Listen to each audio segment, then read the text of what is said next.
Fala, meu povo! Voltando aí ao nosso próximo tópico, que foi o pedido relativo às horas extras. Então, no mérito, a gente vai fazer da mesma forma, né? A gente vai abrir um tópico aí das horas extras.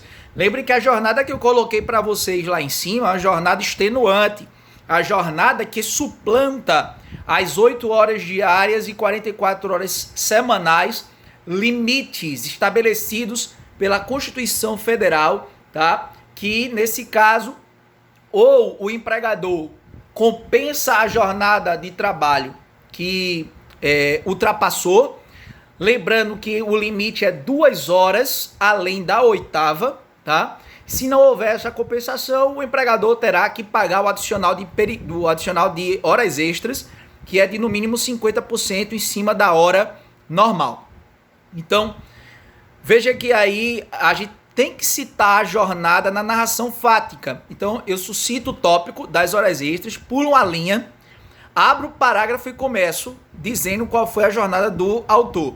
O autor laborava de segunda a sexta-feira, das 8 horas às 19 horas, sendo que aos sábados a jornada era das 8 às 14, com apenas 30 minutos de intervalo, sem nunca ter realizado qualquer compensação de jornada suplementar. Veja que aí eu trouxe a informação para o magistrado de que, embora ele laborasse em jornada suplementar, ele não tinha compensação de jornada. Se ele não tinha compensação de jornada, tinha que receber o adicional.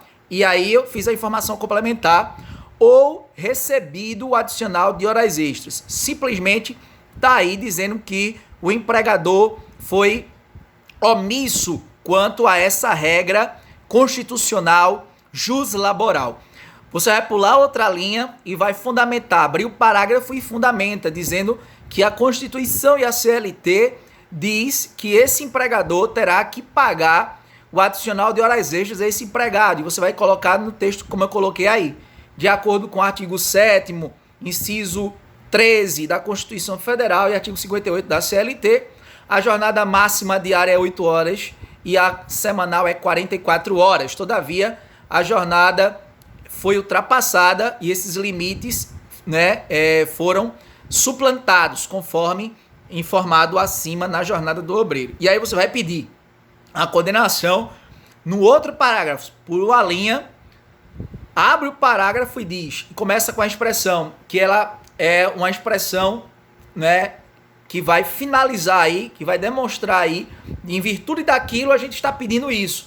Desta feita, requer a condenação da empresa ré no pagamento das horas extras, assim consideradas as excedentes à 8ª hora diária, acrescida, e a 44ª semanal, acrescida do adicional de 50%, nos termos do artigo 7º, inciso 16 da Constituição Federal e artigo 59, parágrafo 1º. Horas extras têm natureza salarial. Então, como isso vai ter um acréscimo no salário, tá? Isso vai ter reflexo em todas as verbas contratuais e resilitórias. Lembrem sempre disso.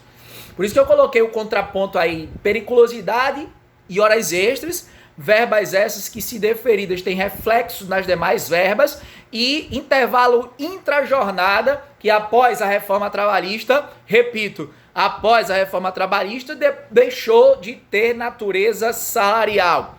É verba meramente indenizatória. Então, parta do pressuposto, já coloquei já para que você tenha uma ideia de como isso fica no pedido.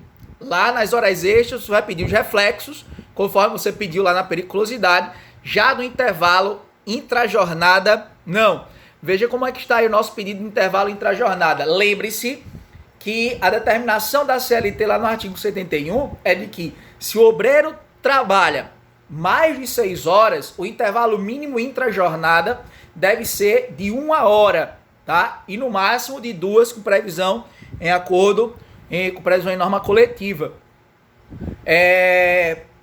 Lembrando também de que o cara que trabalha mais de 4 até 6, o seu intervalo intrajornada é de 15 minutos, tá?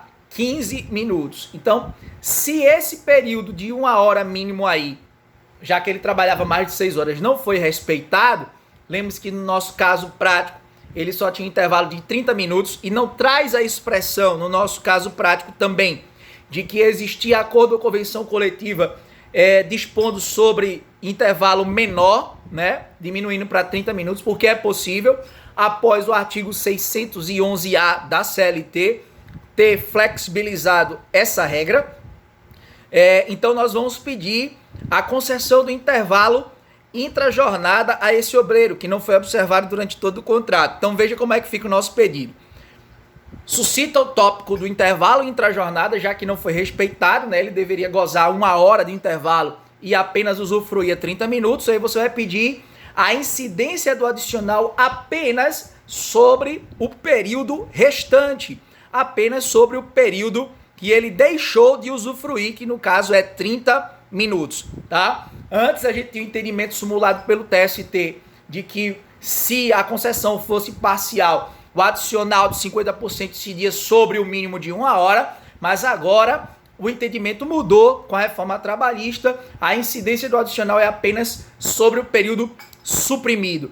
Esclarece o reclamante, primeiro parágrafo na ação fática, que trabalhava de segunda a sexta-feira das 8 às 19, sendo que aos sábados a jornada era das 8 às 14, usufruindo 30 minutos de intervalo entre a jornada. Tá errado, deveria ser 1 hora. Então, segundo parágrafo, fundamentação jurídica, por uma linha, parágrafo, nos termos do artigo 71 da CLT, aqueles que trabalham mais de 6 horas diárias fazem jus ao intervalo intrajornada mínimo de 1 hora, não sendo este o caso do reclamante. Como não foi o caso do reclamante, você vai pedir o quê? No terceiro parágrafo, a concessão do adicional do mínimo 50% incidindo sobre o período suprimido.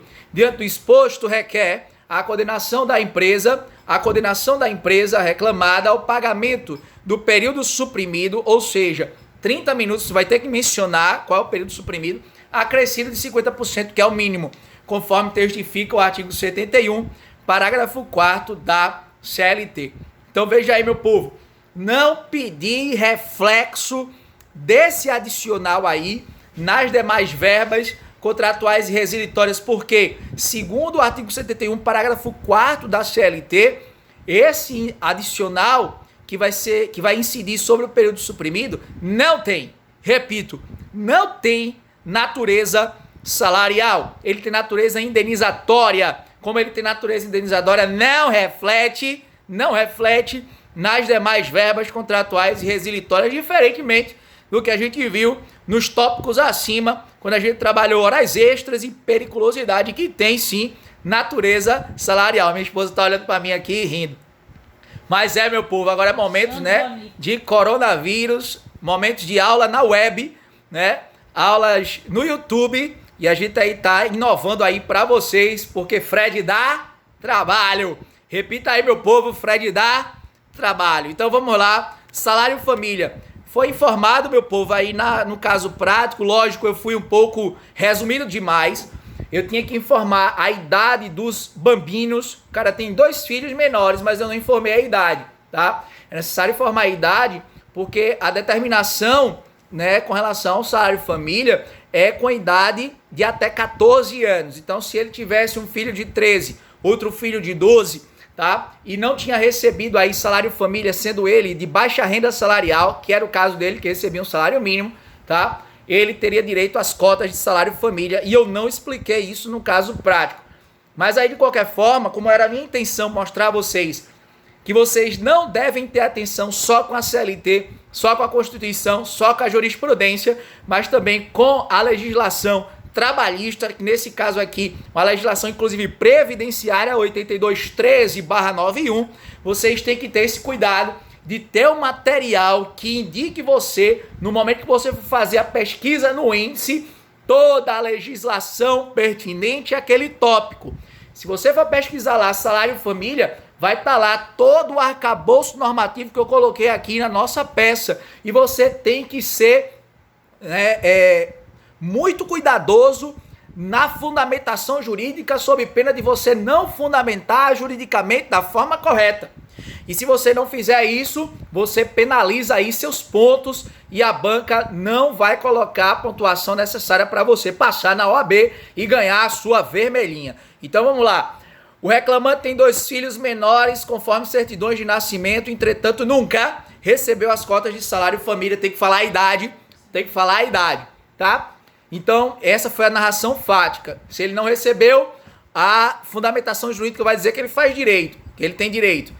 Nos termos do artigo 2º da Lei 4.266/63, artigo 66 da Lei 8213/91 e artigo 83 do Decreto 3048/69, o salário família é devido ao trabalhador de baixa renda salarial por filho com idade até 14 anos. Então, essa é a nossa fundamentação jurídica. Como no caso ele tinha 2 filhos e não recebia, você vai requerer simplesmente dessa forma. Diante do exposto, requer a condenação da reclamada ao pagamento de 2 cotas de salário família. Fechou, galera? Então, a gente vai trabalhar os demais tópicos em outro vídeo, tá? Me espera aí, que já vai outro, se Deus quiser.